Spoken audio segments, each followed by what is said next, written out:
Hello, everyone. My name is Adil Korkor, and I'm the founder and the CEO of the A.B. Korkor Foundation for Mental Health.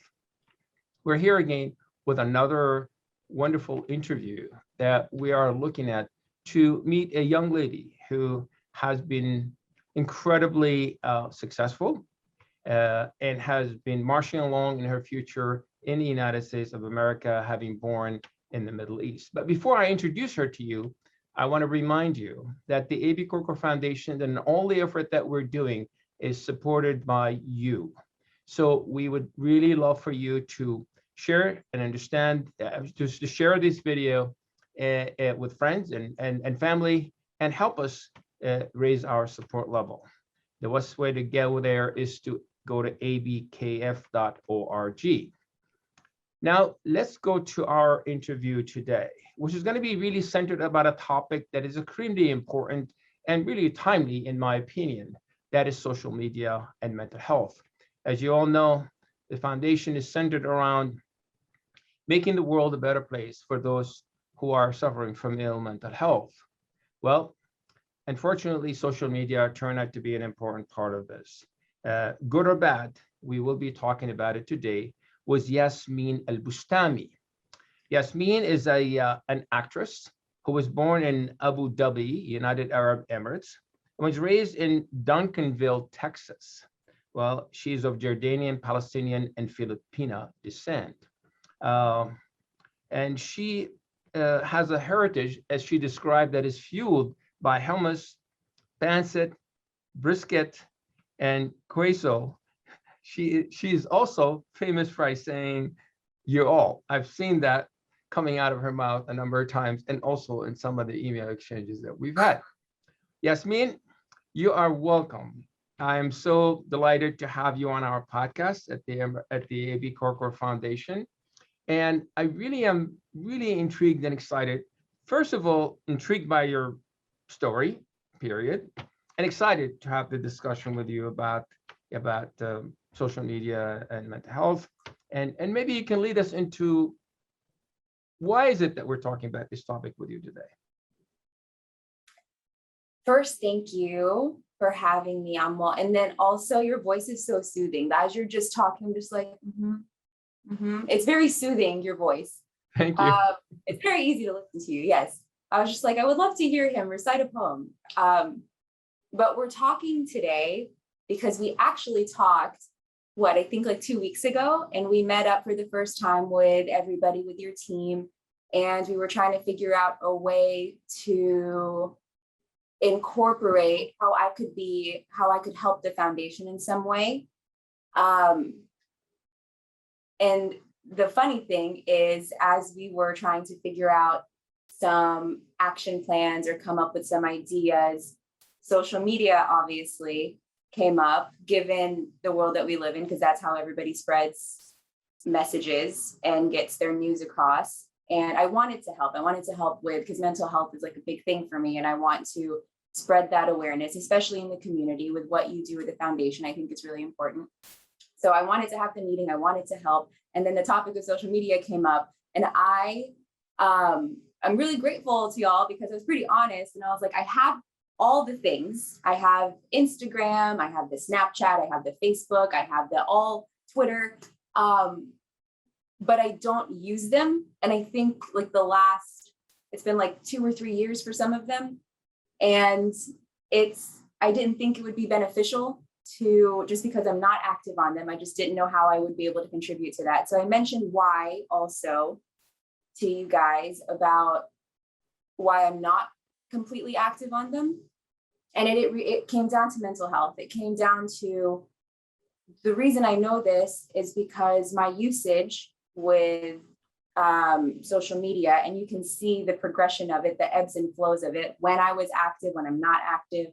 And it's always in like a few months time that I'm active, and then like years that I'm not active. And it's because every single time I would try to get into it, because everybody, that's how we communicate, that's how we stay in touch. And it's fun, it really is. I just realized for me, it wasn't benefiting me overall. Like I get it, it's good for businesses, it's good for companies, it's good to put your product out there. It's a lot, I see the benefits of it. me personally, I became too invested in it. I put a lot of importance behind it in ways of other people. Like other people became more important and what they saw that I was doing in my life than just me living my life. So that it took me a while to realize that I was living for other people. I was living for the gram, as people say. I was trying to come up with content creation for myself, but that's like, I'm not even in really the business to do that or need to do that. And it was difficult to navigate to see if I would be able to maybe do it a little bit, like to find the balance of still having it in my life and completely still living my own private life. And for me, it was hard. So I just decided to not use it for now, who knows. And then also I have a really addictive personality. So I was really addicted to it. And like, that's all I wanted to do. I was checking it all the time. So I was taking away from things that I wanted to do. And I wasn't being productive with my time the way that I knew or wanted to be. Well, not being active on social media, by the way, the estimate is that every American spend about 2.5 hours a day on social media, which is a frightening number. I don't know how many of us spend 2.5 hours just simply conversing with their loved ones. Yeah. Which is really, I found it to be scary. My involvement with social media was very short. There was a time where I actually had an active Facebook and not Instagram, Facebook, and I would post something and I'm constantly waiting to see what people are going to say, how many people are going to see it, how many people are going to react to it, what they're going to say about it. And then suddenly I found myself checking it in the middle of the night. And I realized, wait a minute, I'm all what I'm trying to do here is, draw attention to something that I feel strongly about. But now, as people posting or not posting respond to it, I'm reacting with emotions that can be very impactful. And now I'm saying, why is that person saying this about what I said? And why is nobody saying something good about it? Or suddenly I'm starting to really judge myself. I'm starting to question myself, my statement, my sanity. I mean, it's like, am I right in saying what I'm saying? So it appears that just like what you just said, that you have two components of energy, an energy of which doing your own life, you're an actress, doing the things that you want to do. And then you have this whole group of people out there who is watching everything that you're posting and saying and reacting to it, which is now adding almost another job to the one job that you had. It is a job, like content creation, social media person. That's like a job, like a 9-to-5 job for somebody. Yeah, absolutely. Yeah. So let me expand this a little bit and talk to you a little bit about what we're seeing from a mental health standpoint. Is that people have, for the most part, I think the use of social media has not had a very positive impact on mental health. Although the studies are very conflicting here and there, with some studies suggesting that access to the social media, access to the to programs that are available for people to engage in has been helpful in their mental health. But for the most part, a lot of the information that I've been reading about and seeing indicates that it is somewhat to the contrary, that people are having, especially younger individuals, having more emotional difficulties. Like, for example, here are people posting on having a party or gathering somewhere, and then you didn't get invited to. Oh, why didn't they get invited to it? And then, or bullying, people, or posting content that is not very favorable of that one person or this one situation. So kids are becoming obsessed by it. And so much of their rewards has been coming from how people are reacting to that. So as a young individual who was, born in a different country and has been pretty much now in the US, Did you experience that in your younger years when you were 14, 15, 16 years old? Not strictly with social media, right? Just in general, like in life. Yes. Yeah. I did in life for sure. Just, growing. And I actually lived in Jordan for a year when I was 13. So that's like prime time teenage years, especially being a girl. You're trying to fit in, you're trying to make friends, you're about to go to high school. All these changes are happening and you're trying to make sense of it. You're trying to be cool. You want to get invited to the parties. I'm thinking of all this. There's so many things. There's so many things. And there's so many aspects to this. So one aspect of just trying to navigate preteen, because it really does kind of start in the preteen years, like 11, 12, and then going to the teenage years. For me, I was so self-critical of myself. I was so judgmental of myself. I tried really hard to be all these things that we're talking about that I just listed, and experiencing it in the world that I grew up in without social media, because we didn't have it. The first form of social media I got was Facebook in college. And even then it was so exclusive to get in, you had to be in college. So I think MySpace was the thing, and that didn't happen until later in high school.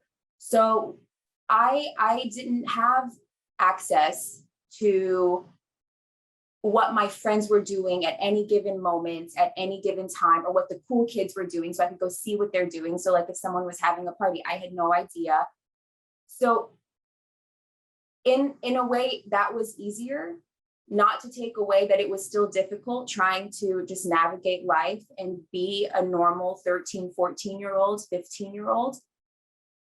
So I can only imagine, like, oh my goodness, I remember how difficult it was for myself. So I can only imagine if you add the elements of social media that you see now with kids that are that young, like my mind sometimes is just so blown away by, I mean, it honestly, and I hate to say it, it makes sense when you see all these cases of bullying. You hear these stories of bullying, you hear the violence that's happening in schools because people, and usually when you look at the background of the people who are doing it, it's because they feel like they're less than, they feel worthless, they feel like they're not fitting in some way. They want to be seen, they want to be heard. And like I can't say that I can only attribute it to the world that they live in now, but I do feel like it's a really big factor that I can't help, but I can't ignore the fact that I feel it's there, it's around, and trying to, that's the thing that's hard, is trying to help kids navigate that world that they live in. I just feel like they need to have resources available, and just, I can't control their parents. I don't know what their parents are doing on the other side. Like some parents allow it, some parents don't.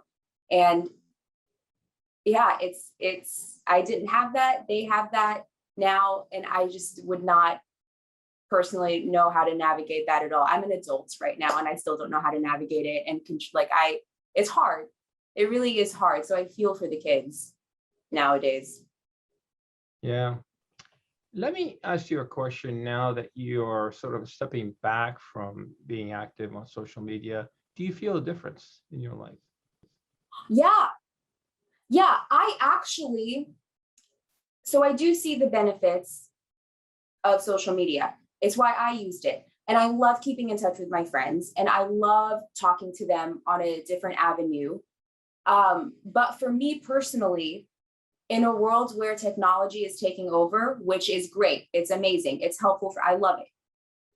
I crave so much, and this is just for me, because it makes me feel whole, it makes me feel alive, and it makes me appreciate life that much more, and my relationships in them, like you were mentioning earlier about talking to your loved ones, just sitting and having a conversation for 2.5 hours in person, or like on the phone, hearing their voice. I like to wait to see people, for instance. Like it gives me, because I'm thankful I grew up in the in the age where we still had to do that. Like we still had to go if we wanted to hang out with our friends, like make plans and then go to the ice skating rink and then hang out instead of just like socializing online at any given time 24/7 because it's available all the time. So to find out what my friends were doing, what was going on in their lives, what was going on with their sister or their brother, I had to see them and then we catch up. And then you hear the tones in their voice, the inflections in their voice. If they're happy, if they're sad, you can be there for them if you need to be there for them. So I actually just had this conversation the other day with some friends I had not seen in 6 years. And we'll talk here and there on the phone. But there were so many updates that I had from them. And it just felt, like it's the excitement of that. I love feeling, I like knowing it for the first time and hearing it from them instead of figuring it out or seeing it that someone had a baby on social media. Like I understand that it's nice to be updated with that, but it's such a different kind of high for me in a world where all information is readily available nowadays. So it makes it more special. So that's how, and again, it's like a personal preference where it just makes life more special. It makes a lot of these moments that I'm hearing it for the first time, that it more meaningful. It's like, it's all about meaning for me. And it makes life more fun. Like I enjoy I'm excited to see my friends because I don't know what's going on in their lives and I want to hear the updates from them. So yeah, it's like, it makes life brighter. And then also my head is not clogged with a bunch of information. So that's the other thing. So now I just feel like I have time. So that 2.5 hours you were talking about, because also there's so many social media things now. So people are not just on Instagram, they're on like Facebook and they're on Snapchat, all these things. So now just like time opened up for me. So I have like time to just like sit. Right. And that's nice. Right. And like do nothing. Yeah. Yeah. That time, self-care is so important. And oh yes, I'm trying to be good at that. Yeah, time to take care of yourself is very, very important.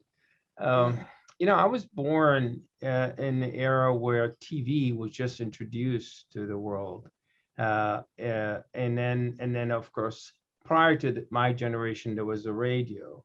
And then the next generations had a colored television, and the next generation had the computer, and then after the computer we came the internet, and then after the internet came all those social media platforms, from Facebook to Instagram to other forms of social media. Now every generation that we've had that was born into something that our parents felt that they were concerned about it. I mean, my parents regulated how much time I spend watching television. But I know when my kids were born, there was no social media at the time. Facebook was infantile; it wasn't really. So, and they did have phone, but primarily it was for them to communicate with us and talk to us. But now we have a generation of which they're born into this social media. The children that were born in the last 10 years, they call them the iGen, the internet generation, because everything they know is through that little device that you're holding in your hand. Yeah. And I'm sure you share with me the fact that you probably sat in airports like I have, or post offices, or, and restaurants, and so kids holding on to this little device, connecting with the world around them. So how is this thing going to impact this generation? I don't know. It's concerning to me, like it is concerning to you. But at the same time, how do we oversee it? How do we regulate it? And I am struggling with that because I know that it's impacting their mental health. I know that it's impacting their emotions. I know there's so much they're drawn out of it, but trying to take it out of them is really very challenging. Especially when everyone around them, all their peers are using it. And so then they can't use it. So that's like, yeah, and then I have some friends who are parents, and I am not a parent, so I wouldn't know really, but I can only imagine that sometimes you need a break. So I could see, I could see myself giving an iPad to a kid or turning the TV on just to watch a show. May not be the best solution, but I can see that happening from time to time. There are some parents who will just keep, like, that's their solution all the time. So like the kid, like you were saying, like I see now there are strollers for babies where there is like you can put right where the kid sits. There's like a little holder to place a screen there, like an iPad or whatever it is, a phone. It's not for the parent. So it's not up here where the parent's holding. It's like down here where the kid is there. Instead of just like, I mean, you're on a walk. Like when I'm on a walk, I like to look around. So the baby's on a walk and he's looking at an iPad where you can like look around. So, I mean, I get it. I get it. See, that's where like the technology, it's great. It's nice that they have incorporated that because it makes it simpler, but it is enabling in a way, instead of having the conversation of what you were saying, the question of just like, what can we do I have no idea how it's going to affect their mental health, but what can we do now to regulate in some way or to make people aware that it has an impact? But how can you make people aware too when the parents are probably the same? The parents are like really involved and are also wanting to, and then there's just so many and then in the world of influencers, like people are having their families, but I feel like that's a different category, but their kid, like if an influencer starts a family, their kid is now growing up they're in it, they're like immersed in it. That's their world, that's their life. They're part of this. They're going to grow up as a toddler, as a young kid, a 7-year, 8, 9, all the way up to their teenage years, where that's all they know because their family immersed them in it. Yeah. In the film industry, do you have any friends who have children, and have you ever had any conversation with them about what they're doing and how they're dealing with it? So for some of them, I know, I think I have some good friends who are great parents. So they're really a close knit family. So they do a lot of activities together. And I really think that's up to the parents to schedule that, to make time for that, to not neglect just playtime without technology, just like as a child's play. And they're wonderful because they will take the time to do that. Like, I know the world is busy. I know work is busy. I know schedules are jam-packed, but I mean, if it's that important to parents, I feel like they would make time. And again, I'm not a parent, so I can't say that it's this easy, but just that playtime, like letting kids play with toys, not games on their phone or on their iPad. So that's one thing where they'll do it as a family unit. And then I have like another set of friends who are parents, where they do road trips a lot. So they want to show their kids the world. So like on the weekend, sometimes if they have time, they'll just like go on little adventures and to new places that they haven't seen. So like, instead of staying, but they're adventurous. They're those kinds of folks, and they'll like go camping. They'll be outdoors. They do a lot of outdoorsy stuff. And so they'll show and bring their kids along to those things. So I think really it's just like activities that take you away from the screen, activities that make you want to explore the world more. And like on your own, not on a screen. I know you can explore the world on a screen, but it's a different experience when you're just there, when you're in it, when you're immersed in it. So I think it's just finding that activity that kids like to do, and then just having them do it, like having them explore, seeing what their interests are. And hopefully it doesn't go back to their interest being is the iPad. Hopefully it's like ballet or something, but yeah, activities. Yeah, it sounds like great suggestions. I sure hope so. I think so. I try to do that with myself. Well, I like what those recommendations that you've made. Clearly, I think they're very important to engage kids with things that does not involve using the screen. One thing I recently read about the teenagers in our nation being sleep deprived. And one component of the explanation of why is the fact that they carry their device, their screen, to their bedroom. And they're interacting and reading with it. And if something happened, or some friends posted something or shared something that they didn't like or didn't feel good about, it might disturb their sleep and they're all frustrated about it. So I think that in addition to what you just recommended, I strongly believe that there should be a limitation of using or taking this screen into your bedroom. I personally have a habit of turning it off and then leave it in my bedroom just in case of emergency. I have it set an alarm. So if in case somebody called me that is a family member that has need to call me, then they can call me. But I don't I don't do any reading any emails or text messages at night, trying to get good night's sleep. So I think that's another important. It takes a lot of self-discipline too. I know that I do that to some extent, and it doesn't come easy. So it takes like building that habit, practicing it. It's not going to just come right away because it is addicting. That's when I realized I was like really addicted. I'm like, I have FOMO. I need to know what is happening all the time at any given time. I don't want to miss out on anything. Like I would pretty much go to sleep after I knew that all my friends were asleep. Like, okay, good. No one's going to ask me to come hang out. I can sleep now. But yeah, same thing. My phone is always on silent during the whole day. So that way I don't feel the pressure to check it anytime there is that ding. I'll just check it when I feel like I have some capacity in my brain to take in some more information.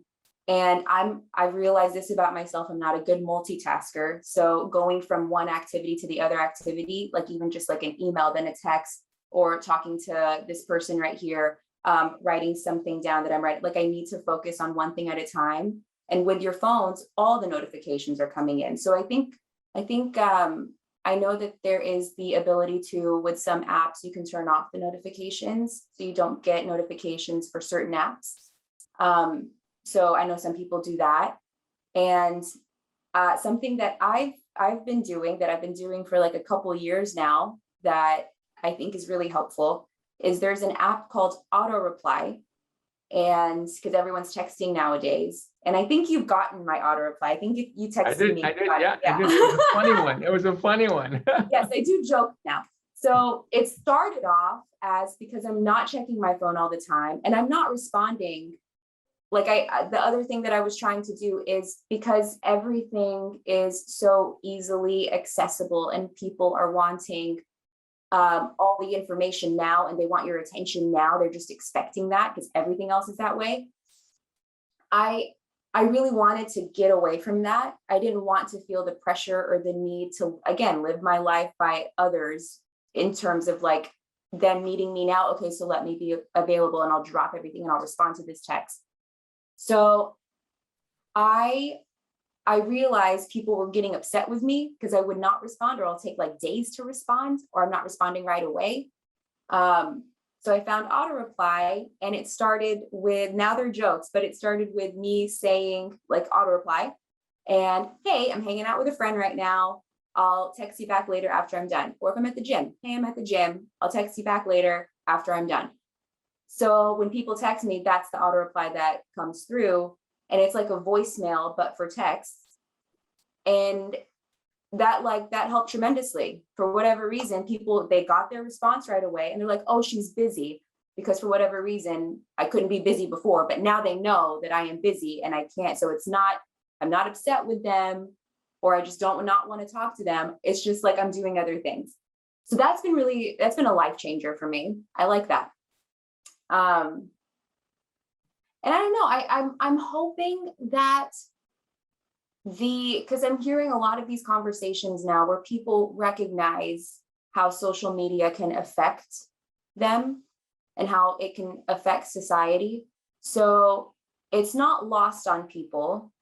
I mean, still the majority of people prefer it, but I feel like it is becoming more of like, I'm having these conversations with folks who are recognizing that it could be a deterrent from just connection, like real connection. And I understand you're connecting online, but it's a different feeling of connecting when it is in person, when you hear someone's voice, when you see their eyes. Like there's that you can't emulate that in any way in front of a screen, behind a screen, or whatever the screen. In person is, like, for me, the way that I love connecting. And thankfully, again, the conversation's happening with folks. So that's a positive, that's a plus. Yeah. When you socialize with friends, do you find that they always have their phone with them, and when they sit down to eat with you, it's always sitting on the table and they're touching it? Not all of them, but thankfully I love my friends. Not all of them. There are some that are like that, some that are not. And it's there. I feel like we have now, you know how we used to have, like, just learning how to be, like, etiquette, I guess, like manners, like learning manners. I feel like now there's, like, phone etiquette. So I actually really respect people and appreciate when people, right when they sit down with me, put their the screen side down. And that means a lot to me. Like, it's such a small gesture, but it means so much to me. And it tells me a lot about that person. Like, it tells me a lot about, like, they want to be present with me. This is important to them. They want to hear what I have to say. The phone etiquette part of it too is, it depends on if like I have an important call, like if I'm waiting for something, I'll make sure to tell somebody, the person that I'm with, I'm like, hey, I'm just waiting on this call. So I hope if that call comes through, I'm just going to take it real quick. But, like, letting people know too, if there is a reason that you need to be checking your phone. But otherwise, I personally don't feel the need to check my phone if I'm with someone. I'm even, like, bad at pictures. I'm trying to be better at, like, taking pictures and, like, remembering all these moments. But yeah, right now it's a combo. I think the majority of people are still, like, needing to check their phone all the time. And anytime they hear that ding, you see them, like, instantly will look. And if it's important enough, they'll go to it. If it's not, they'll come back. But, like, that's multitasking for me. So that's hard for me to, like, I lose my train of thought. I won't be able to focus on you anymore. Like, I just got snapped out of it. But it's commonplace. Like, some people do it. Thankfully, my friends are not really that way. Not all of them, but yeah, I think you just gravitate towards the people who are similar to you. And so my friends and I have these combos, and they have almost the same kinds of ways about going through the social media and navigating the social media worlds, kind of like I do. So even though they use it sporadic, not much. They're still private with their lives. They'll share things just to their friends. They have their profiles on private. So yeah, the folks around me are pretty similar. They have the same thoughts that I do around social media. Cool. There is a certain amount of anxiety and stress that sometimes, and I've had that conversation with a number of friends and some family members about how there are certain expectations now has evolved with communicating via text message, where if you send a text message, you should get a response within a certain period of time. And if that didn't happen, there's something wrong. And sometimes, they would send a text message and the content of it may not be quite what they meant to say. And then they read it and say, oh, I wish I didn't say that before I send the button, but before so I've had a number of conversations with friends of mine who would tell me that sometimes I wish that people just call me. Yeah. Yeah. So it's because there's this concern and anxiety about, okay, now I send that text message. What is your spouse or your friend, and you expect for them to respond to you, and they don't, and now you're anxious. Are they in the relationship? Are they upset with you? Did they get the wrong message? And suddenly your day is all messed up because Yeah. something that you were supposed to hear back from in 5 minutes, it didn't happen for 2 hours. And Yeah. that whole 2 hours, you're sitting dwelling on what could that necessarily be. So I think that that's one aspect that I think had triggered an enormous amount of anxiety and restlessness in people's lives, driven by those expectations, or driven by immediate response and immediate communication. But you know what's funny is it's weird to call people now, depending on the age range you're talking about. It is weird. It's like oh my goodness, like there's speaking of social media, there's this TikTok challenge. It's going around, and it's like a challenge where people like there's just questions, and then you see what people prefer, and it's like maybe two friends that are together on the screen, and then you see if they like this thing, so they go to the right, or if they like this thing, they go to the left. So you just like learn about people in that way. One of those things, like one of the questions that popped up was texting or calling about like new relationships, texting or calling. And one girl was like texting, the other girl was calling. I'm in the calling column. I prefer calls, but I've had this conversation with people, and it's a mix of ages, like people my age, but definitely younger people who they think for whatever reason, it is too personal if you call. So there's still a layer, there's still a little bit of a wall, there's still some protection if you text, and then you can like think about your response. I get it. I like good. That's the plus of texting. You can think about it, you can edit it, you can make sure what you're saying is good, but then it leads to all that anxiousness inside instead of just like picking up the damn phone and just like having that conversation. And then you hear like, it's so easy. And then you're not wasting time. Like I'm all about time right now. So it's quick, you know, or it doesn't have to be quick. You love the conversation, continue, but it's a weird thing for people. I don't understand it. And it's like, even now, I just saw something just not too long ago where when people are, and I experienced this too, now when you meet people and, you know, you want to keep in touch and maybe grab a coffee later, and you get to the point of the conversation where you are exchanging information, usually the first thing that I've been getting, and a lot of people have been getting, like I've been seeing this everywhere, is they'll ask you for your Instagram first. They're like, so do you have an Instagram? And I just had this conversation with someone, but after telling them that I'm not using it, I asked, I was like, why do you ask for Instagram or like any social media and not their phone number? I'm just wondering. And they're like, oh, a phone number is too personal. And I'm over here being like, okay, but like that, now you have their social media. So now you not only have my first name, I'm not going to like tell you my last name right now, because I usually just introduce myself as just like my first name. So now you know my last name if it's there. And then now you see all the pictures that I posted, if it's public, but like in the pictures are my friends. I probably tagged them. You can go and see where we're hanging out at that restaurant right there. Here's my car. Hopefully the license plate's not there, but you never know. Sometimes maybe in the background, maybe there's like, I'm taking a picture in front of my house, so there's the street sign. I'm like, I feel like that's so much more personal. But a phone number, for whatever reason, it's flipped, and I'm still trying to figure it out, because I think it's so weird. That's why I'm asking these questions too when I'm out and about and I experience these things. But phone numbers, phone calls, too personal. Yeah. I think it's like too direct. Yeah.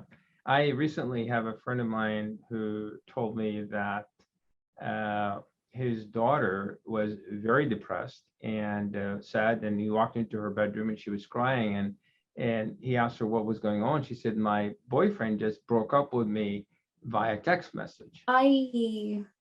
So I mean, so now you don't even have to call somebody to break up with them or have any conversation with them. All what you have to do is that, here it is, because it takes away that, you know, that emotional link. It's easier just to tell somebody you don't want to see them anymore and just send a text message and then block their number and then you're done. So yeah. that's another area of relationship, especially in the younger group, and even the old ones too, where actually,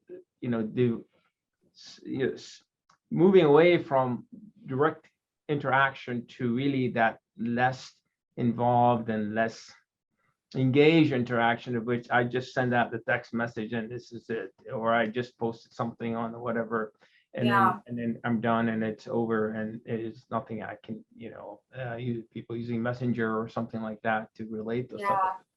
I mean, at that point, I really think it is up to the parents, the guardians of the kids to share. I would hope that this would happen. It's a hope that they share how it feels to connect with people, and that they kind of force them, to connect with people. I hope that happens. I hope that happens with parents, and I'm not in the house with them, but I feel like that's, teaching them, as you're teaching them these things while they're growing up. I feel like it's conversations now that needs to be had of how to be on social media, how to still interact with people. And that is not the only way. So it really comes down to the parents of like taking the kids out and making them socialize, like in person, still having play dates with having their friends come over, them going slumber parties, like freaking slumber parties. Those were like a blast. That was our social media. We had to wait till Friday night to social media. So yeah, it's just like it's just a conversation that needs to be had, is what, and I hope they're being had. Absolutely. Yeah. I hope so too. And I hope that more and more of the conversation that you and I are having today is actually being had in other situations among parents and children in schools, and because so much of that is really so important to help people, help especially children and young adults in their growing up, very important years, to learn about how best to use this technology to their advantage, to improve their communication, to improve their relationship, to improve their knowledge, to enhance their ability to stand up for themselves and be so loving and caring and active social members of our society. I think there's just so much hope that I have that at some point that we will be able to get there, that over time we will be able to bring that, and then that is to protect the sanity of all these kids and young adults, and then we and you and all of us at all different age groups preserve our mental health and our sanity, and make sure that what it is that we're doing is actually working for the best of all of us. It's been an absolute pleasure. I would go on for hours and hours. I would love to have a conversation with you more about your ethnic background and about growing up in this country as an Arab American. As you know, I am an Arab American. I was born in Syria. I came to the United States when I was in my 20s and made a big career in medicine, and been very, very happy and very successful. And I feel like I've overcome a lot of challenges, but you're young and beautiful, and I think the world's ahead of you. And I know you've done incredible things, and I hope that you continue on doing them and be successful in all of them. So thank you so much, Yasmine, and I absolutely wish you the best of luck.